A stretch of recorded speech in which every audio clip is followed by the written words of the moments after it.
Get ready. 5 seconds.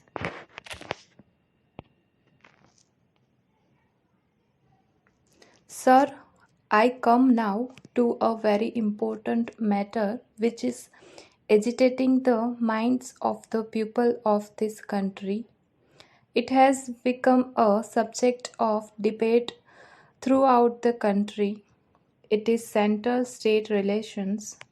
The center state relations have got many aspects: the legislative, the executive, the political, and so on and so forth.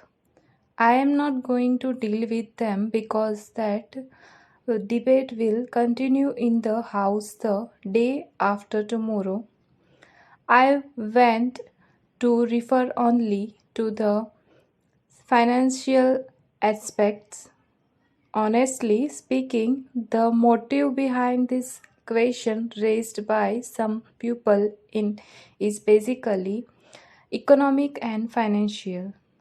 The demand that the states should have more autonomy and that the center's relations in the state should be revised has come out of financial and economic motivation.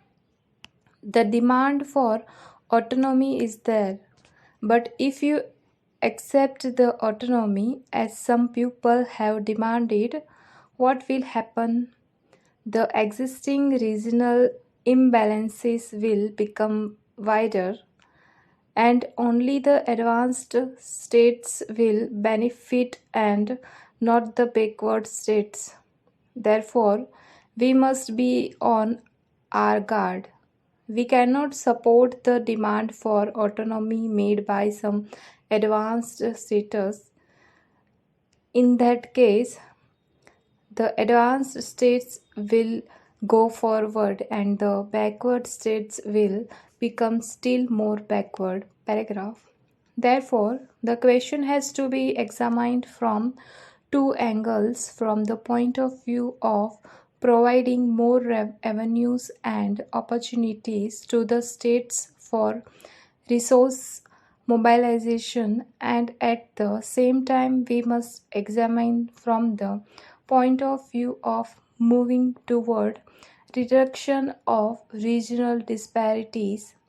On the one hand, we should certainly create more opportunities for the states to mobilize resources, and on the other, we must see that there is a gradual reduction in the regional disparities. These are two objectives that have to be kept in mind when we discuss the question of regional autonomy. On the question of center state relations, in the existing pattern, sir, the center is the dominant partner in financial distribution. I agree, the center cannot be strong, but I also say that the states also must be strong. The center cannot be strong at the cost of the states, nor the states at the cost of the center. Both must be strong. What is to be done? Because ultimately, whatever you plan, whatever you draft, whatever proposals you make, the ultimate implementation falls on the states at the grassroots level for all purposes. Paragraph. Sir, the seventh schedule should be revised in order to provide more avenues and opportunities to the states for resource mobilization. Article 268 and Article 269 of the Constitution refer to taxes and duties which accrue to the states. But why two different articles, and why not one article based on the principle of equitable distribution among the states with the objective of reducing regional disparities? Sir, Article 270 refers to income tax only, but no to corporate tax. But in my view, corporate tax is also income tax, and therefore, why should not corporate tax be brought under the divisible pool as income tax has been brought? Article 271 talks about surcharges excluded from the divisible pool. Why should they be excluded from the divisible pool? I don't understand this. They must be also be brought under the divisible pool. Sir, Article 272 talks about excise duty to be shared between the center and the states. The sharing is permissible and not compulsory. Why is it a permissible sharing and why is it not a compulsory sharing like the income tax paragraph? Sir, Article 275 refers to grants in aid to the states out of the consolidated fund of the Union. Article 280 talks of a finance commission to decide about sharing of the two taxes and the principles of grants in aid. Article 282 refers to grants from the Union to the states for any public purpose, and Article 292 refers to loans from the center to the states.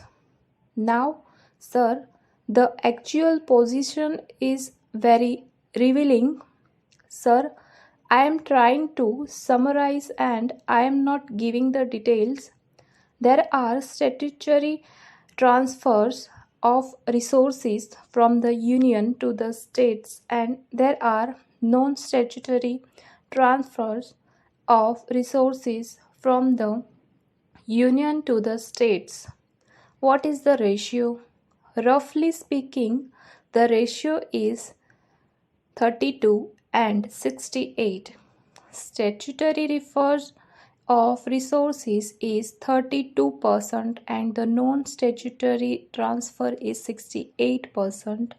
The statutory transfer is all right, but so far as non-statutory transfer of resources is concerned, it depends entirely upon bureaucrats the bureaucrats at the center. And why should they depend on the whims and fancy of the bureaucrats at the center? This is the vital point, and this covers revenue recipients and capital recipients altogether.